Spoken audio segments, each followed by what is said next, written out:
Moi, je m'appelle Dedjan Jérémy.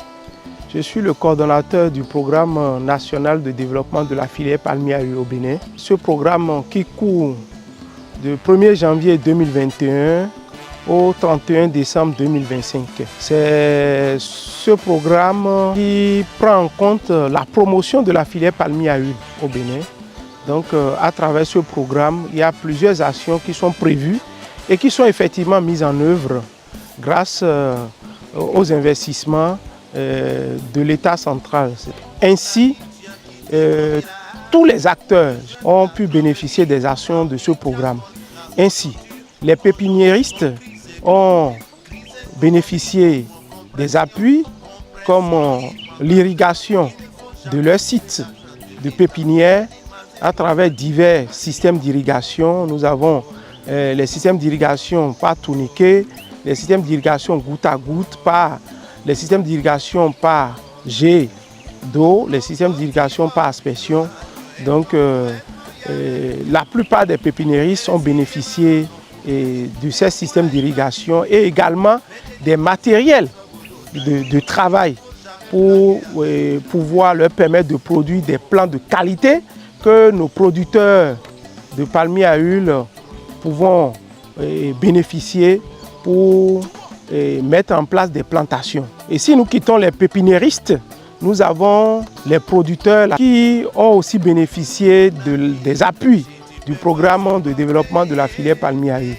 Et cet appui a consisté de 2021 à 2023 à subventionner les plants sélectionnés de palmier à huile.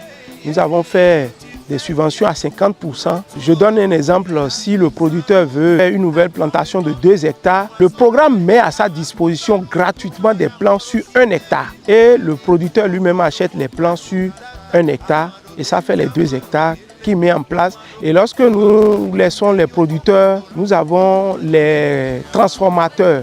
Les transformateurs ont également bénéficié de nos appuis.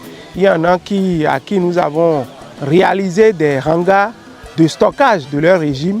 Il y en a à qui nous avons aussi donné des équipements performants de transformation, dont des équipements inox. L'huile rouge de palme que nous produisons est beaucoup affectée aussi par la qualité des équipements de transformation qui, pour la plupart, sont des équipements oxydables et qui affectent la qualité de l'huile. Et sur ce, le programme a décidé de doter certaines unités de transformation d'équipements inox. Ils sont un certain nombre sur tout le territoire de production. À part les transformateurs, nous avons les clusters ou les PEA qui sont des regroupements d'acteurs pour la mise en marché de leurs produits. Et nous avons constaté que la manière dont ces acteurs stockent leurs produits et après les mettre sur le marché, ces approches-là ne sont pas ce qui est recommandé. Donc, sur ce, nous les avons dotés des tanks de stockage qui respectent les normes. Et il y a un certain nombre qui sont déjà mis en place sur tout le territoire. Si vous allez dans tous les départements de grande production, vous verrez ces équipements de stockage. Et nous continuons toujours au cours de cette année 2025 de mettre en place aussi ces équipements. Donc, tous les acteurs de cette filière ont bénéficié de l'accompagnement du programme national de développement de la filière palmier à huile. Aujourd'hui, avec le gouvernement du président Patrice Talon, déjà à partir de 2021, le programme a été initié et aujourd'hui, la filière palmier à huile a vraiment retrouvé sa lettre de noblesse.